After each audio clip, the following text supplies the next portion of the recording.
Hey, what's up guys? It's Brian. Welcome back to another The Artist Influence. Today I want to talk about something that I think is so crucial to any dancer's career, and it kind of piggybacks off of what we talked about in the last video, which was conducting yourself as a business. So if you didn't check that video out first, I'm going to put a link to it down below, and I want you guys to go check that out first. There's a lot of good information in that video about things like business cards, having your resume in the right format, how to dress, how to present yourself, how to make a good first impression. A lot of that stuff will play into what we're going to talk about here in this video, which is going to be about capitalizing on opportunities. Okay, and it sounds easier than it really is, and it sounds simpler than it really is, but there's a lot of levels to it. So opportunities come every day for dancers or for any professional in any industry. And it's whether or not you're prepared for them, whether you're aware of them, and whether you can make the choice to go after them that will determine whether if you can seize that opportunity for yourself or not. And some of those opportunities that come around can be really life-changing. I mean, it can be that one gig that breaks you and allows you to save enough money to put a down payment on a house and do like real life stuff that dancers kind of put off for a long time because we're so used to living that starving artist lifestyle. So it's always important to be open and aware about where the opportunities are coming from and be prepared to take them on. So there's basically three parts in capitalizing on opportunities that I want to kind of touch on. The first one is awareness.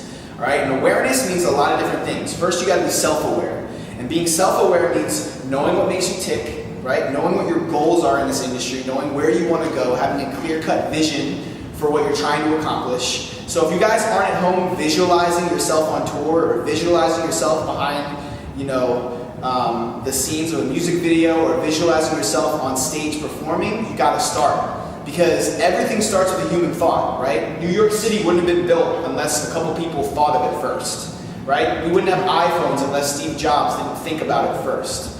Brian Friedman wouldn't have started the Pulse, which is one of the most well-known dance conventions in the world, if he hadn't thought of it first. So you got to have the thought in your head first. So start with that. Be visualizing, be sure, be at least confident about where you're going.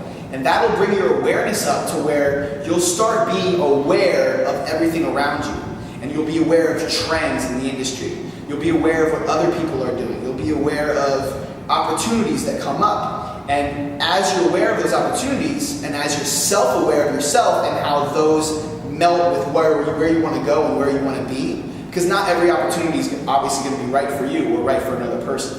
So it's about being self-aware and knowing where you're headed and what you're shooting for, and then also being environmentally aware and industry aware and business aware, so you can see the opportunities and where they meet, the two meet, that's where you can seize them and take advantage of them. That brings it to the second portion of seizing opportunities, which is preparedness, being prepared, okay? Because really, luck is basically, opportunity meeting preparedness at the same time. Because if an opportunity comes your way and you're not prepared for it, you could be aware as much as you want. You could see it, you could want it as bad as you want, but if you're not ready for it, it'll pass you by.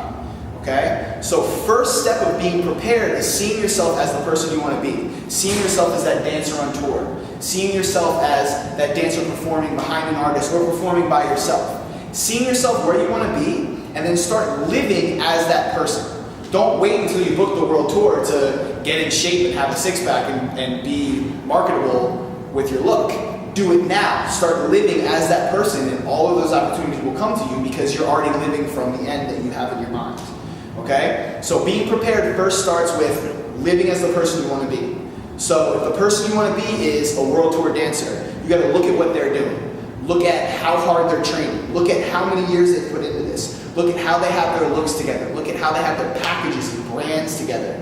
And do that for yourself. If you don't know how to do that, there's so many resources available to you. There's career guides. I wrote one, right? It's on sale at Broadway Dance Center, but I'm not trying to pitch that here. But there's so many different resources for you to find the steps to take to get yourself prepared for when those opportunities come. All right? So that's one part of preparedness. You got to live as the person you want to be. The second part of preparedness is having the guts to really go for it. A lot of us hold ourselves back because we're afraid of failure or we're afraid of succeeding. We're afraid we'll succeed so much and we can't handle it. We can't handle the crazy schedule, all the rehearsals and all that kind of stuff. There's that part of fear in us too. There's also this part of fear where we just don't feel like we're good enough. And I think that's a human thing, but I think it's a choice that you make. Even if the choice is subconsciously at first, you can consciously make a choice to believe in yourself, to believe in your purpose, and to be validated before you even walk into that audition room. Know why you're doing this and why you're dancing and why it makes you happy and why you love to do it. And if you can connect with that on a daily basis, it'll help you get through all the rejection you're going to face on the way to that one yes that's going to make your career happen for you.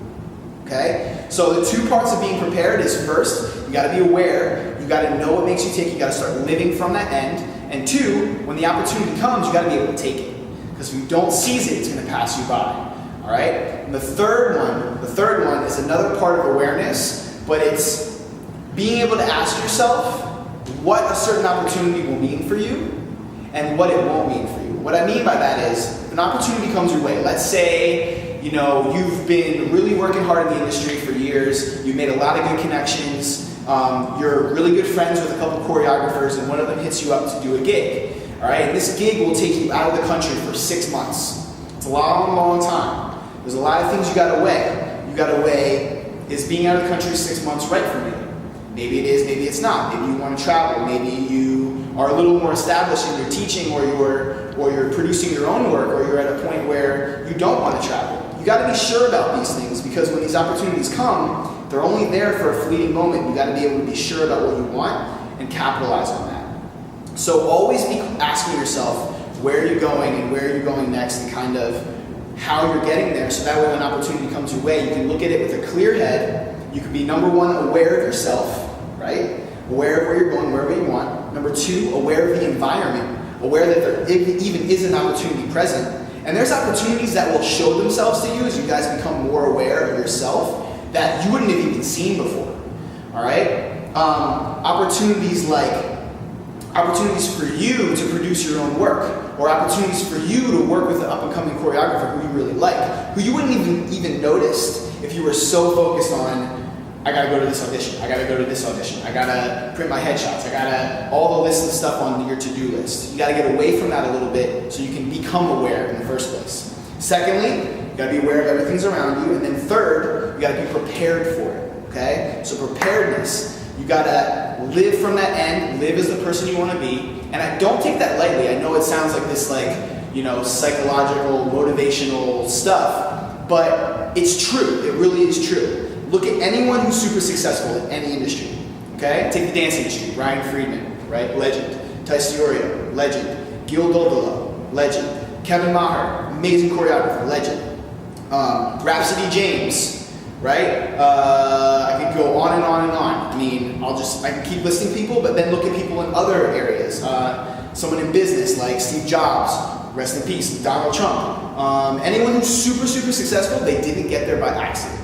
They didn't get there by just kind of walking through life, taking things as they come, taking whatever opportunities were given to them. No. They decided they must have these things. They decided that they were going to get these things, and they decided that they were not going to stop until they got them.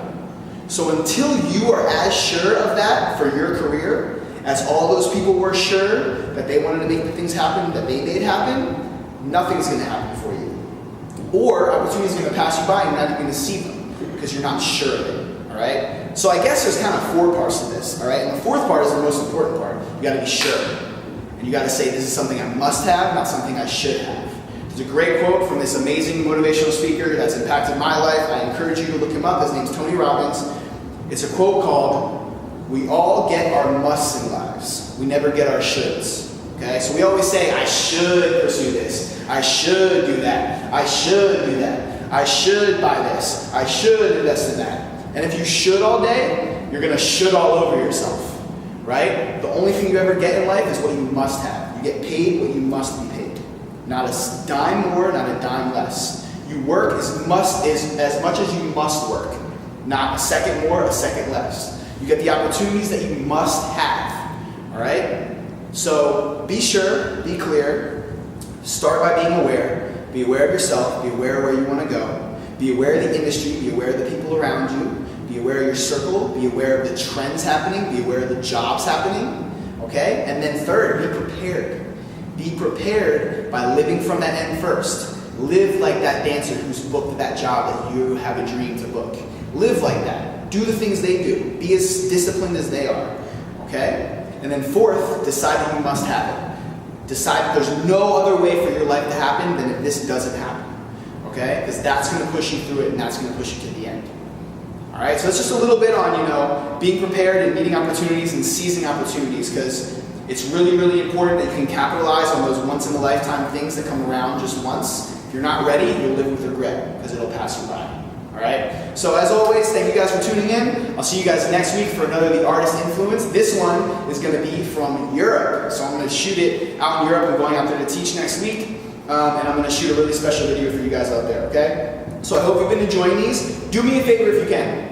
If you're getting anything out of these videos, if you're getting any insight out of these, I know a lot of people have come to me in person and say they're helping. But if you like it, give it a like on YouTube. I know it's kind of cheesy to say. Subscribe, share it on Facebook. All that stuff helps me, and it helps me be able to produce better content eventually for you guys, okay? I want to keep these videos going. I want to keep the series going. I want to bring people in and do interviews. I have a lot of stuff on the table that I want to do with this, and I can't do it without your help and your support. So if you're getting something from this, give it a share, give it a like, tell your friends about it, tell anyone else you think might be relevant to, okay? As always, I'm Brian. I'll see you guys back again for the next The Artist Influence.